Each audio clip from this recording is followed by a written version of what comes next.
Hi guys and welcome back to the FIFA 21 Ultimate Team Road to Glory. It's episode number 96. In this episode we've got another draft, of course we do. We're just filling in the time and stuff like that until Team of the Year comes out, which is supposed to be next week. Obviously we didn't get a splash screen for it this week. Obviously you'll know by the time that it will be out, because it'll be 6 o'clock on Friday when this comes out, and it probably won't be there. There may not be any promo. It may be, it could be future stars. You just never know with EA. But obviously they like to give splash screens and stuff like that, so I doubt there will be any promo this week, which obviously means it's going to be a dry week unless they bring they might bring icon packs out, maybe more upgrades, maybe League SBC packs. Which, speaking of League SBC, League SBC packs, obviously we're gonna have so many players in the club that I've accumulated probably about 5 million coins worth of packs by the time Team of the Year comes out, right? So we're gonna get a lot of players back into the club, probably I don't even know, probably over 1,000 players, probably more. I don't know, I can't really estimate because I don't really know what packs we've actually got. But saying that, we'll have so many cards from the Premier League, which we'll be able to do the Premier League SBC, which is going to be class. Hopefully we can, because then we get an ultimate pack, or is it a 100k pack at the end, which will be sick. Yeah, it's untradeable, but it's a chance to get the Team of the Year, which we want to do. Obviously you look at the likes of Pieface that are completing them, and it just looks a bit of fun, so I want to do it too. But the only issue with that is obviously the West Brom SBC, which costs so much because all the players are extinct. You literally can't get any off the market. It's ridiculous. And obviously you can't really pack them because you need silver packs to pack silver players, obviously. But obviously, isn't it, Luke? But yeah, you do. So you can't get them from gold packs, obviously, meaning that you've got to buy them off the market and you literally can't find them. So that's that. In this draft, we're doing alright. We're getting a few decent players. We've got Ollie Watkins up front and Ollie McBurney, the former Bradford City player. You've got to love that. What a player. He only played a few times for us. He hugged Hansen when we scored against Leeds, but that's probably about it in a Bradford shirt. We also do get James Tavernier in this draft. He's just got a headline as of last night, and that looks a class card. Obviously, Celtic and Rangers are the only two teams in the Scottish leagues that are really the powerhouses, that are really going to win games consistently. Sorry to all Rangers fans, but it's true. Celtic and Rangers have got the buying power of getting the big players, and obviously they do okay in Europe. And Gerrard's doing very well at Rangers at the minute, and obviously they are top league by 20 points or something like that. I swear it's something stupid like that.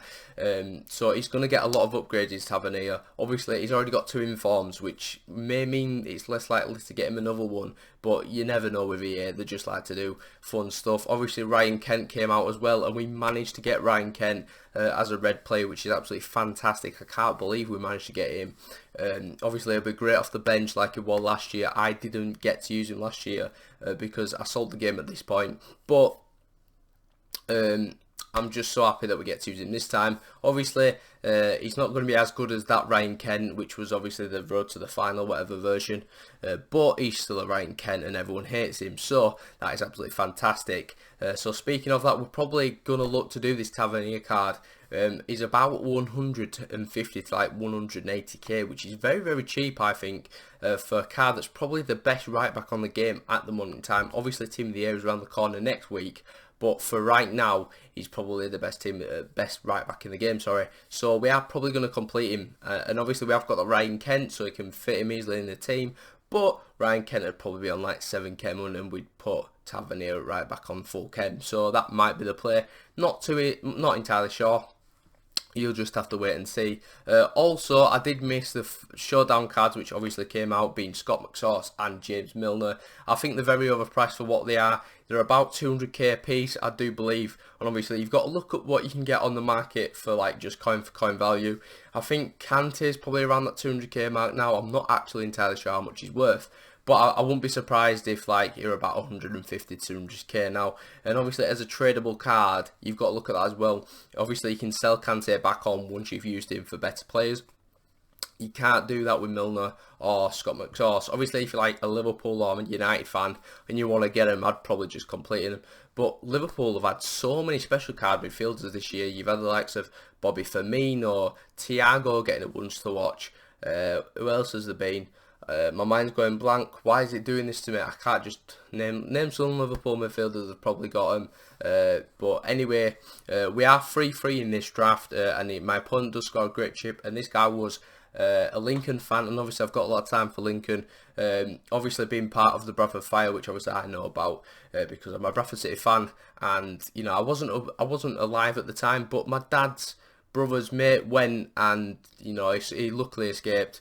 But speaking of that, obviously Lincoln being a big part of that, as obviously two of their fans did pass away, unfortunately, during that time, and obviously 54 Bradford fans did as well, which is just sad to think about. Like, you know, you go to a football game and you obviously expect to go home, but that time it just didn't happen, and obviously it's a massive travesty. Anyway, we're now 5-4 up, and hopefully talking about lighter things in this video. It went a bit dark there. Son playing it to Tierney. What can he do? Big Tierney, this is in form. Honestly, the amount of people that are just really annoyed that open loads of packs trying to get Tierney, because obviously the pack loads of team of the weeks like Pieface and stuff. Pieface finally got him out of a player pick, which is interesting. Anyway, we've now conceded in the 85th minute, and Sadio Mane is going wild. So it's now 5-all, and we are going to be taking this to extra time. This is only the second round or something, which is not good. But anyway, 10 minutes after that, 5 minutes after the restart in extra time, what can happen? Son's going to play it. No, he's not. You thought I was going to sweat that, didn't you? I'm not about that life. And obviously being a Lincoln fan, I did not want to like just be an idiot against him. Like, we've got respect for each other. I messaged him after this game, and you know, we had a few good messages back and forth. I like doing that. It's nice and fun to just like have a nice little chat with people. Anyway, we hit the bar there with a great chip, and somehow it falls straight to Messi, and he squeezed it in. I don't know how, but he has, which is absolutely fantastic. And we're just going to move on in this game. So we're now 7-5 up. Can we get another goal? Well, I mean, it's goal central. I'll tell you that now. Son, what can he do? He plays it over to Mo Salah. Mo Salah is going to bridge it. He's going to look to see someone in the box. He finds a St. Maximin who's back post. I've missed this card, man. I've missed Alan St. Maximin's inform. Just what a player. He's an absolute quality player. And then we're talking the 120th minute now. Can we seal it? Well, I say seal it. It's now 9-5. What a scoreline. Messi with a fantastic free kick. He did move the keeper out of the way, I'm pretty sure. And yeah, that's pretty much the end of that. So we do win that game 5-4, which is brilliant. Not 5-4, Jesus. 9-5, sorry. I don't know where I got 5-4 from. It should have been 5-4, but obviously we did concede like within 5 minutes of the game being up. Anyway, so yeah, as you can see, Big Nige did message him, and blah blah blah. So that's all you really need to know for that. We'll move on into the third game now. So here we go. What team has he got? He's got an inform Ronaldo up front with a Roy Keane in the midfield. Very interesting. And we do just, I mean, I don't know if we've got out of that, but he's still got the ball. What can he do? Ziyech, he's going to hit it. He's going to score. Hakim Ziyech. Like, this is what I wanted the ones to watch to do that we packed from the were it Jota? Oh my, that was like the 7th episode of this Road to Glory. We packed ones to watch Ziyech, sorry, out of the Jota packs from completing that objective, which is ridiculous. That is so long ago now. Didn't think it was that long ago, to be honest, but he's been in the club since the start. But anyway, look at that strike from Marcus Rashford. That was ridiculous. Don't know how he's got that much curl and that power on that. And he's now 3-0 up in 19 minutes. This is not looking good. But you've just got to sit back, relax, and just look at that strike. Like, what a finish that was. But can we get a goal? Let's find out. Well, Fernandez plays it to Messi, who gives it to the edge box of Salah. Walker to Keane. What can Keane do? Plays it to Son, and that's a goal. So we've got a goal. We only need 2 more goals and then we're back in this game. But unfortunately, the other Keane, Roy Keane, the better Keane, we obviously had informed Michael Keane, who wasn't very good. Played it to that man Bruno, who's going to finish it off. Not Ronaldo. Why did I say Bruno? Honestly, my mind's going mental today. Ronaldo even. And then Pogba, he's sitting on the edge of the box. Played it to my Bruno. There you go. He's going to play 1-2 and it's a good goal. So it's now 4-2. But unfortunately, he's coming down the wing here with Rashford, a very, very good player on this game. We do nick the ball though. Hang on, what's going on it? Nah, we're just not good enough. Ronaldo then, not Bruno. What can he do? Plays it across, bang, goal. There you go, 5-2, game over. I mean, it did that stupid thing again with the scoreline just being like LT, whatever letters it says in the alphabet. We do get a goal back there. 5 minutes to go. 5-3. Not enough though, is it? Ronaldo then comes through and he's going to chip me. And that's a goal. And that pretty much seals the game. So, we're only going to get round 2 rewards or whatever. For obviously with that 9-5 win.